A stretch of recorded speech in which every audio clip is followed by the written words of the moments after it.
এই তোমার ওটা এত গরম হয়ে আছে কেন? কেন এটা গরম হয়ে আছে সেটা কি তুমি জানো না? জানি না তো, কেন বলো তো? তোমার ভালোবাসা পাবার জন্য এটা ছটফট করছে, একটু ভালোবাসা দাও না। ভালোবাসা আবার কেমন করে দেয়? আমি তো ভালোবাসা দিতে জানি না। তুমি সব জানো, আমি বললাম দেখে দিতে পারছো না, বুঝেছি। আমি সবসময় আমাকে নিজের থেকে দূরে রাখতে চাও কেন? যা বাবা, আমি আবার কখন তোমায় আমার কাছ থেকে দূরে রাখলাম? সকাল সকাল এটা গরম হয়ে আছে দেখে জিজ্ঞেস করলাম কেন গরম হয়ে আছে। জানো না? আর কেন গরম হয়ে আছে? ঠিক আছে, জানতেও হবে না, ছেড়ে দাও। আমি এটাকে কেটে ফেলবো এখন। ওমা, এটাকে কেটে ফেলবে কেন? এটাকে কেটে ফেললে তো অনেক ঝামেলা হবে। কিসের ঝামেলা হবে? ওটা তো গরম হয়ে গিয়ে তোমায় বিরক্ত করছে, তাই এটাকে কেটেই ফেলবো। একবার তো কেটে ফেলেছো, এখন আবারও কাটবে? বলি এত কাটলে কি এটা আর ঠিক থাকবে? ফাইজলামি করো আমার সাথে? কি কাটার কথা বলছো তুমি? ওমা, তোমার ওটা যেটা আমায় সব সময় আদর করে থাকে, আমি তো ওটার কথাই বলছি। হোয়াট? তুমি এসব বাজে কথা মুখে নিছো? আমি তো ভেবেছি আমার চুল নিয়ে কথা বলছো তুমি। তোমার চুলগুলো তো গরম হয়েই থাকতো, মাথা থেকে তো ধোঁয়া বের হয়, সেটা তো আমার চিরকালের সমস্যা। কিন্তু আমি তো সকাল সকাল গরম হয়ে থাকা তোমার ওটাকে নিয়ে কথা বলছি গো। কিচ্ছু বোঝো না তুমি। নিধি কথাটা বলতেই এক অদ্ভুত হাসি দিল নীরবের দিকে তাকিয়ে। নীরব বুঝতে পারল না হঠাৎ করে নিধি এমন করে হাসছে কেন, বা কি এই হাসির রহস্য। নিধির হাসির কারণ অনুসন্ধান করার আগেই নীরব বেশ বুঝতে পারল যে তার স্ত্রী একটু একটু করে ভীষণ ফাজিল হয়ে যাচ্ছে, সারাদিন উল্টোপাল্টা কথা বলতে থাকে। এর কারণ কি তবে আদর, নাকি আরো অনেক কিছু? নীরব নিজের মাথা থেকে বালিশটা সরিয়ে নিয়ে নিধির কোলের উপর মাথাটা রেখে নিধিকে উদ্দেশ্য করে বলতে লাগলো। আমার এসব নিয়ে কথা বলছো যে? যদি এটা এখন দুষ্টুমি করতে শুরু করে তখন কি করবে? ওটাকে ধরে ইচ্ছা মতো মার দেবো আমি। এত দুষ্টুমি কেন করে? রাতে একটুও ঘুমোতে দেয় না জানো? আল্লাহ রে, মানে তোমার মুখে দেখছি আজ কোনো কথাটাই আটকাচ্ছে না। এমন করে বললে কিন্তু এখনই শুরু হয়ে যাবে। কি শুরু হবে? আমিও একটু শুনি তো। ও মা, জানো না বুঝি কি শুরু হবে? না, জানি না তো, একটু জানিয়ে দাও না দেখি। নিধি কথাটা বলতেই নীরবের মনের মধ্যে দুষ্টুমি বাসা বাঁধতে শুরু করে। নীরব নিধির কোলের উপর মাথা রাখার ফলে নিধির জামার কিছু অংশ নীরবের কাছেই থাকে। নীরব নিধির জামার কিছু অংশ ধরে আলতো করে নিধির জামাটা উপরের দিকে তুলে নিয়ে নিধির উন্মুক্ত পেটের উপর নিজের ঠোঁট জোড়া ছুঁয়ে দিল। নিধি নীরবের ঠোঁটের উষ্ণ পরশ নিজের পেটের উপর পেতেই ভীষণ রকম কেঁপে উঠল। নিধি কেঁপে উঠে নীরবকে উদ্দেশ্য করে মৃদু কণ্ঠে বলতে লাগলো। উফ নীরব, এমন করো না প্লিজ, আমার কেমন যেন লাগছে। কেমন লাগছে সোনা? ভালো লাগছে না বুঝি? খুব ভালো লাগছে, এতটা ভালো হয়তো এর আগে কখনো লাগেনি। তাহলে আমায় আটকে নিলে কেন? একটু দাও না চুমু দিতে। আমি বুঝি না নীরব, তোমার এই স্পর্শ পেতেই আমার এমন কেন শুরু হয়ে যায়, পুরো শরীরের মধ্যে যেন কারেন্ট বয়ে যায়, আমি নিজেকে দমিয়ে রাখতে পারি না। এটাই তো ভালোবাসা সোনা। আমার ভালোবাসার গভীর স্পর্শ তোমাকে ব্যাকুল করে দিবে না তা কি করে হয়? সত্যি আমি পাগল হয়ে যাব, এমন স্পর্শ আমি পেলে যেন পাগল হয়ে যাই, নিজেকে সামলাতে পারি না, ইচ্ছে করে আরো বেশি করে এই আদর খেতে।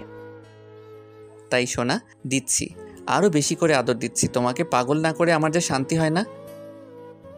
নীরব কথাটা শেষ করতেই নিধির নাভির উপর নিজের ঠোঁট জোড়া ছুঁয়ে দিল। নিধি নীরবের চুলগুলো ধরে নিজের নাভির উপর নীরবের মাথাটা শক্ত করে চেপে ধরে আছে।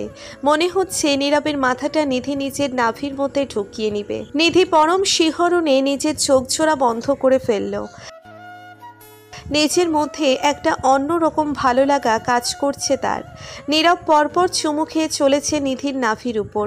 নিধি আর সহ্য করতে না পেরে নীরবের মাথাটা নিজের নাভির উপর থেকে সরিয়ে নিয়ে নীরবের মাথাটা নিজের ঠোঁটের দিকে টেনে দিল।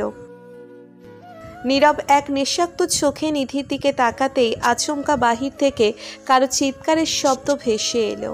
নীরব নিধি দুজনের দিকে তাকিয়ে আছে। এমন সময় কেউ এসে তাদের বিরক্ত করবে সেটা আসলেই সহ্য করার মতো নয়। নিধি নীরবের দিকে তাকিয়ে মুচকি হাসি দিয়ে বলল, তুমি একটু অপেক্ষা করো, আমি দেখে আসছি কে এসেছে। অপেক্ষা যে আমার একটু সহ্য হয় না প্রিয়, সেটার কি হবে? অপেক্ষা সহ্য নাহি হলেও অপেক্ষা করতে হবে। ফাজলামি বাদ দিয়ে বসো, আমি আসছি। নিধি নীরবকে কোনো রকমে বুঝিয়ে চলে যায় বাহিরে কে এসেছে সেটা দেখার জন্য। নিধি চলে যেতেই নীরব মন খারাপ করে বসে থাকে রুমে। নিজের স্ত্রীকে আদর করেও শান্তি নেই। কেউ না কেউ এসে ঠিক বিরক্ত করতে চলে আসবে। নীরব মুড অফ করে কিছু সময় বসে থাকার পর নিধি চলে এলো রুমে। নিধি রুমে আসতেই নীরব নিধির দিকে তাকিয়ে প্রশ্নসূচক কণ্ঠে বলল, কে এসেছিল নিধি? এত তাড়াতাড়ি চলে এলে যে? যার আসার কথা ছিল সেই এসেছে, আর যেই কারণে এসেছিল সেটাও শেষ, তাই চলেও গেছে। মানে আমি তোমার কথার মানেটা বুঝলাম না, কিছু কি হয়েছে? আমার আবার কি হতে যাবে, আমার কিছুই হয়নি। তোমার কথাগুলো কেমন যেন রহস্যময় লাগছে। আমায় বলো না কি হয়েছে। তুমি আমায় না বললে আমি কি করে বুঝবো বলো? বললাম তো কিছু হয়নি, এত ফোর্স করছো কেন? আমায় একটু শান্তিতে থাকতে দাও তো, ভালো লাগছে না কিছু। নিধি কথাটা বলতেই নীরবের রুম থেকে চলে যেতে নিল। নিধি চলে যেতে নিতেই নীরব কিছু একটা ভেবে নিধিকে পেছন থেকে আলতো করে জড়িয়ে ধরল। নিধিকে জড়িয়ে ধরে নীরব নিধির কানের কাছে মুখ নিয়ে গিয়ে নিধিকে উদ্দেশ্য করে ফিসফিসিয়ে বলতে লাগলো, কি গো, তুমি এমন করে রেখে আছো কেন? আমি কি তোমায় কষ্ট দিয়েছি কোনোভাবে? আমি তো জানি না কিছু। আমায় বলো না সোনা, কি হয়েছে? আজকালকার মানুষগুলো বড্ড অদ্ভুত হয়, তাই না? আদর করে ভালোবেসে কাছে যেমন টেনে নিতে পারে, তেমনি কোনো কথা না বলেই দুম করে ছুঁড়েও ফেলে দিতে পারে। মানুষ আসলেই বড্ড অদ্ভুত। আমি তো তোমায় আদর করতে নিয়েছি, কিন্তু ওই যে কে যেন চলে এসেছে, তাই তোমায় ছাড়তে হয়েছে সোনা। আমি সেটার কথা বলছি না। আচ্ছা ছাড়ো, এখন আমার কাজ আছে, আমি কাজ করব এখন। নো কাজ। আগে আমায় বলতে হবে কেন তুমি রেগে আছো, তারপর তোমায় ছাড়বো, তার আগে নয়। আমি রেগে নেই, আমার সব ঠিক আছে। আমার এখন কিছুই ভালো লাগছে না, আমি এখন যাচ্ছি। নিধি প্লিজ এমন করছো কেন আমার সাথে? বলো আমায় কি সমস্যা হয়েছে। তুমি যদি না বলো তবে আমাদের মাঝে দূরত্ব তৈরি হবে, যেটা আমি চাই না। তাই না? আচ্ছা এই নাও, তোমার এক শুভাকাঙ্ক্ষী তোমার জন্য এই জিনিসগুলো রেখে গেছে, এগুলো দেখো, তারপর বলো কি বলবে। নিধি কথাটা বলার মাঝেই নীরবের হাতে কিছু ছবি তুলে দিয়ে চলে যায় নীরবের সামনে থেকে। নীরব ছবিগুলো হাতে নিতেই যেন আকাশ থেকে মাটিতে পড়ল। নিজের চোখজোড়া ছবির দিকে পড়তেই যেন নীরবের চোখজোড়া চড়ক গাছ হয়ে গেল। এক মুহূর্তের জন্যে নিজের চোখে বিশ্বাস করতে পারছে না যেন নীরব। নীরবের হাতে আছে একটা মেয়ের সাথে অন্তরঙ্গ সময়ের কিছু গোপন ছবি, যেগুলো আসলে পুরোটাই মিথ্যে। নীরব নিজের স্ত্রী ছাড়া অন্য কারোর সাথে কখনো কোনো প্রকার রিলেশন তো দূর, ভালো করে কারোর সাথে কথাও বলে না। নীরব একে একে সবগুলো ছবি দেখার পর একটা দীর্ঘশ্বাস ফেলল। নীরব এই ছবির সম্পর্কে আগে থেকে কিছু জানতো না। নীরব এই ছবিগুলোর কারণে দীর্ঘশ্বাস ফেলেনি। নীরব তার স্ত্রীর তার প্রতি বিশ্বাসটা দেখে একটা দীর্ঘশ্বাস ফেলল। নীরব ছবিগুলো টেবিলের উপর রেখে সোফার উপর বসে পড়ল। নিধি কিছু সময় পর রুমে ফিরল চা হাতে নিয়ে। টেবিলের উপর চাপ রাখতে গিয়ে নিধি ছবিগুলোকে দেখতে পায়। নিধি ছবিগুলোর দিকে তাকিয়ে নীরবকে উদ্দেশ্য করে বলতে লাগলো, কি ব্যাপার, ছবিগুলো দেখে মন খারাপ হয়ে গেল নাকি? না তেমনটা না, মন খারাপের কি আছে? তাহলে ছবিগুলো এদিক ওদিক ছড়িয়ে ছিটিয়ে রেখেছো কেন? আচ্ছা ভালো কথা, মেয়েটা কে? কোন মেয়েটা? এই যে ছবিতে থাকা মেয়েটা, যার সাথে তোমার এত ঘনিষ্ঠ সম্পর্ক আছে, যে তার সাথে এক বিছানায় শুয়ে পড়েছো তুমি। কে আর হবে? হবে হয়তো আমার বিশেষ কোনো প্রিয়তমা, তাই তো ছবিগুলো যত্ন করে আমার কাছে পাঠিয়ে দিয়েছে। প্রিয়তমার নাম কি, কোথায় থাকে? খেয়ালি না করে বলো, আসলে কে সে? আমি তো জানি না কে সে। যে তোমায় ছবিগুলো দিয়ে গেছে তাকে জিজ্ঞেস করনি কেন? তার থেকে তো ভালো উত্তরটা পেয়ে যেতে। জিজ্ঞেস করতাম, কিন্তু সময় তো দিলে না। আমি ছবিগুলো দেখার মাঝে চোরের মতো পালিয়ে গেল। তাই? যাক ভালো। আমার জন্য চা নিয়ে এসেছো নাকি? নাও, আগে চা খাও, চা খেয়ে নাও, তারপর আমায় এটা বোঝাও যে মানুষ এত কাঁচা হাতে এডিট করে, সেটি এভিডেন্স আকারে পেশ করে কেমন করে। নিধির কথাটা শুনে নীরব খানিকটা চমকে উঠল। নীরব চায়ের কাপটা নিচের হাত থেকে আবারও টেবিলের উপর রেখে দিয়ে নিধিকে উদ্দেশ্য করে বলতে লাগলো, এটা যে এডিট করা ছবি সেটা তুমি বুঝলে কেমন করে? এটা শুধু আমি না, যে কাউকে দেখাও সেই বলবে এটা এডিট করা ছবি। তোমাকে ফাঁসানোর জন্য এটা ব্যবহার করা হয়েছে। নিধির কথাটা শুনে যেন নীরবের ধরে প্রাণ ফিরে এলো। নীরব এক মুহূর্তের জন্য ভেবেছিল হয়তো নিধিও তাকে ভুল বুঝবে, কিন্তু না, নিধি তাকে ভুল বোঝেনি। বিশ্বাস একটা সম্পর্ককে টিকিয়ে রাখার জন্য অনেক বড় গুরুত্ব বহন করে। যে সম্পর্কে বিশ্বাস নেই সেই সম্পর্কে কোনো ভ্যালু থাকে না। 2 দিনের মধ্যেই খড়কুটোর মতো উড়ে যায় সেই সম্পর্ক। নীরব নিধির দিকে তাকিয়ে মুচকি হাসি দিয়ে নিধিকে উদ্দেশ্য করে বলতে লাগলো, তুমি যখন আগেই বুঝতে পেরেছো এটা এডিটের খেলা, তখন তুমি আমায় কেন ভুল বুঝছো?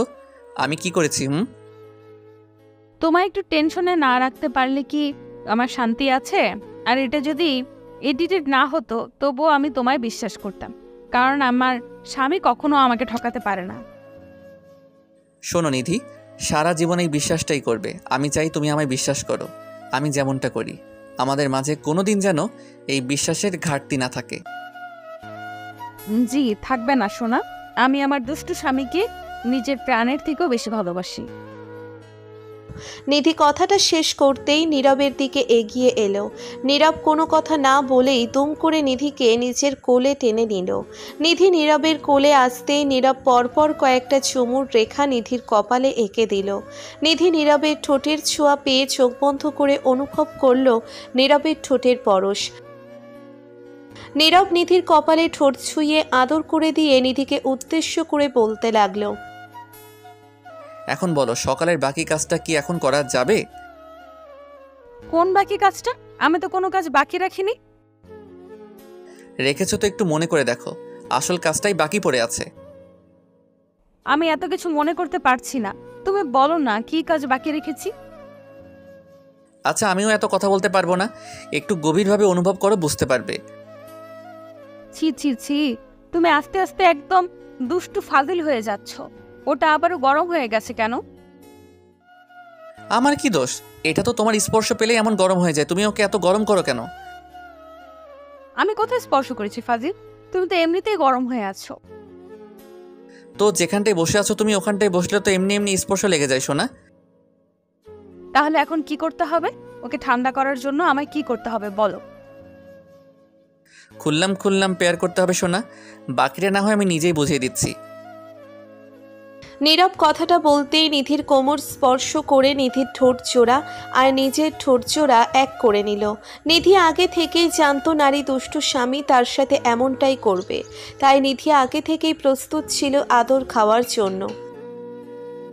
নীরব নিধির ঠোঁটের উপর গভীরভাবে চুমু এঁকে দিতেই নিধিও নীরবের ঠোঁটে সমান তালে কিস করে চলেছে। দুজন দুজনকে পাগলের মতো চুমু খাচ্ছে। নীরব নিধির ঠোঁটে আদর করার পাশাপাশি নিজের হাত দিয়ে নিধির কোমরে হাত বুলিয়ে দিচ্ছে। কিছু সময় এমন করে আদর করার পর নীরব দুম করে নিধিকে নিজের কোলে তুলে নিল। নীরব নিধিকে নিজের কোলে তুলে নিয়ে সোজা চলে যায় বিছানায়। বিছানায় নিধিকে আলতো করে শুইয়ে দিতেই নীরব নিধির ঠোঁট থেকে নিজের ঠোঁট আলগা করে নিল। নীরব নিধির ঠোঁট জোড়া ছেড়ে দিতেই নিধি নীরবকে উদ্দেশ্য করে বলতে লাগলো, কি হলো? আমায় এখানে নিয়ে এলে কেন? আমার ঠোঁট জোড়াই বা কেন ছেড়ে দিলে? আমার তো বেশ ভালোই লাগছিল। ওগো আমার আদর পাগলি বউ, তোমার দুষ্টু বরকে কি এখনো চিনতে পারোনি তুমি? কেন তোমায় এখানে নিয়ে এসেছি সেটা কি বলে বোঝাতে হবে? না বললে আমি কি করে বুঝবো শুনি? না বলেও তো অনেক কিছু বোঝানো যায়, যদি বোঝানোর ইচ্ছে থাকে তো। সেটা আবার কি? একটু খুলে বলো না সোনা, আমার কিন্তু এখন বিরক্ত লাগছে। আমি প্র্যাকটিক্যালি বিশ্বাস রাখি, অন্য কিছুতে নয়। তবে প্র্যাকটিক্যাল একটু বুঝিয়ে দাও। দূরে দাঁড়িয়ে আছো কেন? বুকে আমায় জড়িয়ে নাও। নিধি কথাটা শেষ করতেই নীরবের দিকে দুহাত মেলে দিল। নীরব নিধির দুই হাত মেলে দিতেই নিধির বুকের উপর চলে যায়। নিধির বুকের উপর গিয়ে নীরব নিধিকে আদর দিতে লাগলো। দুজন একে অপরকে নিজেদের ভালোবাসার আদরে সিক্ত করে চলেছে। ভালোবাসা সত্যিই মহান। বিশ্বাস হলো ভালোবাসার ভিত। যদি ভালোবাসা শক্ত ভিতের উপর না দাঁড়িয়ে থাকে তবে সেই ভালোবাসাটা বেশি দিন স্থায়ী হয় না। ভালোবাসার আগে বিশ্বাস করাটা জরুরি, আর একবার বিশ্বাস চলে আসলে ভালোবাসা হয় সুন্দর। নীরব আর নিধিকে আলাদা করার জন্য অনেক চেষ্টা করা হয়, তবে নীরব নিধি এমন দুটি মানুষ যার দুটি দেহ এক আত্মা, যাদের মধ্যে বিচ্ছেদ নামক কোনো শব্দের ঠাঁই নেই। ভালো থাকুক ভালোবাসা। আমাদের ভিডিওটি কেমন লেগেছে তা কমেন্ট করে জানাতে ভুলবেন না। আর ভিডিওটি যদি ভালো লেগে থাকে তাহলে একটি লাইক করুন আর সাবস্ক্রাইব করে আমাদের পাশেই থাকুন। ধন্যবাদ সবাইকে আমাদের পাশে থাকার জন্য। আল্লাহ হাফেজ।